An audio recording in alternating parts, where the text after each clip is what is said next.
Welcome to the Sam the Answer Man podcast. For 30 years, Sam Ventola has been an attorney, hearing officer, professor, and mediator.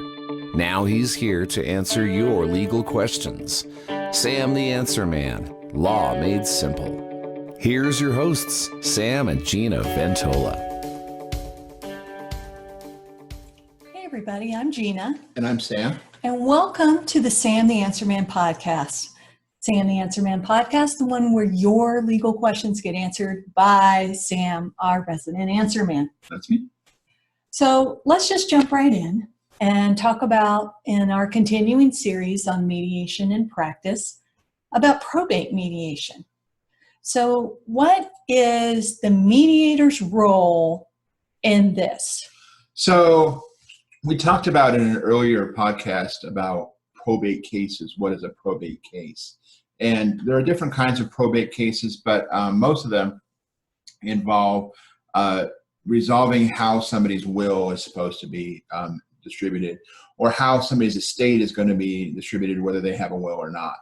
And just to review a little bit what we talked about there, in that process, somebody who's called a personal representative will file a probate case saying, I'm here to collect the assets of the decedent person and distribute them according to the will.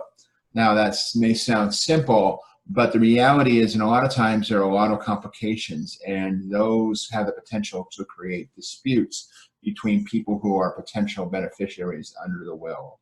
For example, one may be that somebody may say, I don't think that will is really what Grandpa wanted to do. I think that he didn't know what he was doing, or that's not really his signature or something. And so they may contest the will.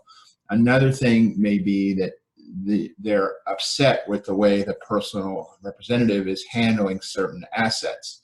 I've seen cases, for example, where the personal representative was staying in the house that was owned by the decedent and not selling it for a while. And so that's a potential where the personal representative is sort of benefiting from the estate in a way that they shouldn't be doing. So there are all kinds of things that can come up in terms of the collection of assets, in terms of how the assets are being managed, or in terms of how they're going to be distributed, that can cause disputes between family members with regard to the probate estate. And you're talking about potential disputes over like who gets what money, or who gets grandma's base collection, or who gets things like that, that we may think aren't a big deal. You know, when there's family involved, it could be a big deal, right? Yeah, sometimes things sort of get magnified when there's family involved, and people may be more, intent on a certain result, given the family dynamics than you normally would expect in a normal sort of business-like atmosphere. So what we do is try to sort of get behind that and say, I understand that there are family issues here, family dynamics, but is there a way that this can be resolved without having to litigate it? Because especially in this context, we find that the expenses of litigation are often much higher than they would be, and they should be, given the amounts involved. And so it's usually a very good idea to try to resolve these things through mediation rather than through litigation. So with that being said, and you mentioned family dynamics, so sometimes you have stepmom and stepchildren and half children and siblings and stuff like that. Those are the kind of cases that you can kind of step in and be that voice of reason. Yeah, I mean, it can happen with full siblings. Even full siblings sometimes don't get along or don't see eye to eye. But it's especially in blended families where there are children of this person and children of the other spouse. And, they may be half siblings, or may just be step siblings. And there is a large potential for that to create conflicts. There are other issues, that just involve how things are going to be managed, how things are going to be distributed, that often create conflict. And so again, the idea is to try to get, beyond the personal feelings and to see if there's a way that the thing can be resolved in a business-like way rather than through litigation. you know, you were talking about, you know, the different kind of claims that might be made. I was just remembering that there's a Dickens novel called Bleak House, which basically involved a lot of lawyers asserting a claim regarding a certain estate. And there were dozens of lawyers who were making their living asserting claims against each other for this estate. And by the end of the book, it was determined that the estate no longer had money. Everything had gone to litigation expenses, and there was nothing left to distribute. And that is the kind of result that we try to avoid in seeking to mediate these disputes rather than litigate them. And so as a mediator, you don't represent either side, correct? That's right. Mediators, what's called a neutral, which means that they come in order to assist all the parties in trying to find a resolution. So they don't represent any one person, and they also don't force a resolution. The mediator, instead of making a decision about what should happen, tries to find a solution that everybody can agree to so that it doesn't have to be in court anymore. And so you are that neutral party. So if somebody calls you up and says, hey, I need to talk to you about my mediation, what do you do?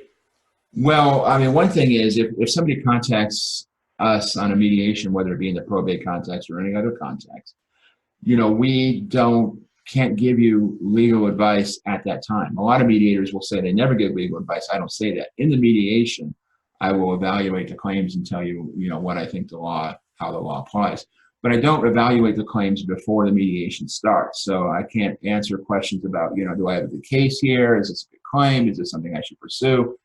I can only say, oh, thank you for contacting me as a mediator. Let's contact the other side and see if they'll agree to me. And then we'll talk about those cases once the mediation starts. So in this time in the podcast is usually when I have people reach out to you to set up a mediation. And so, or to talk to you about their case. But they can't really do that in this instance, as you just described, because you need to remain that neutral. So the best way to get a hold of Sam is to go to our website, ventolamediation.com. There's a button right down in the bottom left of the screen that says schedule a mediation. You can click on that. It will show you Sam's calendar and tells you exactly when he has time to set up your mediation. And so it takes about 4 steps in the process. A regular mediation where you make half a dozen phone calls back and forth and hope that that date is available by the end of it. We've taken all of that stress and frustration away by creating online scheduling with you in mind. So if you would like to schedule a mediation, feel free to go to our website, ventolamediation.com, and click on that schedule a mediation. Could you, before we go, kind of talk a little bit about how mediation is kind of different than, let's say, arbitration? So it is possible to arbitrate probate disputes just like other disputes, but arbitration involves hiring a neutral to make a decision. So instead of going to court, you have the arbitrator make a decision. You know, it's questionable to what extent that's useful in a probate situation, because now you're just having a paid arbitrator instead of a judge who's paid for by tax money make a decision. Although sometimes arbitration, if you pick the right arbitrator, it can be a lot more abbreviated and less costly than litigation. So it all depends. I mean, I definitely don't recommend somebody use AAA or some of the JAG or JAMS or arbitrator services like that, because they'll basically charge you as much or more. It'll cost you as much or more that litigation would. But but then that person makes a decision, and that decision is binding, whereas a mediator tries to help parties reach their own decision that they can agree to. So kind of like a consensus. Correct. Yeah. And that's kind of what you want when you're dealing with kind of a disputed matter, especially with family members, because reality is y'all going to see each other on Thanksgiving or Christmas. It might be a more peaceful way. And that's a good point. To get things worked out. That's a good point. It's probably better for family dynamics if you come to a decision that everybody agreed to, even though not everybody's necessarily going to be happy with how the decision came out. Everybody will have given up something. But you're probably less likely to have lingering family resentments if it's resolved voluntarily rather than going to court and having the judge, say, I find against you, I find in favor of you. and then having to live with that.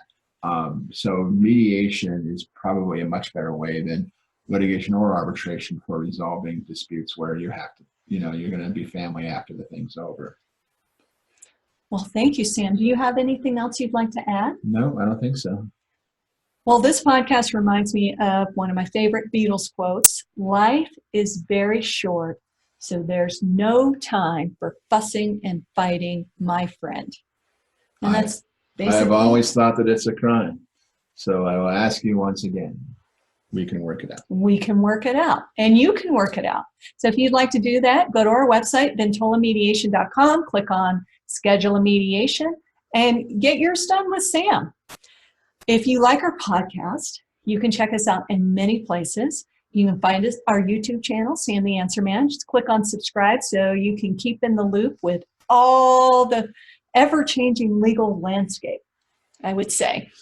In addition, we have a Facebook page, we have Twitter account, we have Instagram. You can find us anywhere. And audio fans, we are everywhere there too. Whether it's Apple Podcasts or Stitcher or wherever you prefer to get your podcast, we're there. And so to sum it up, we just thank you for tuning in or watching or listening or whatever you want to call it. And we appreciate you, our fans. Thank you. Thank you.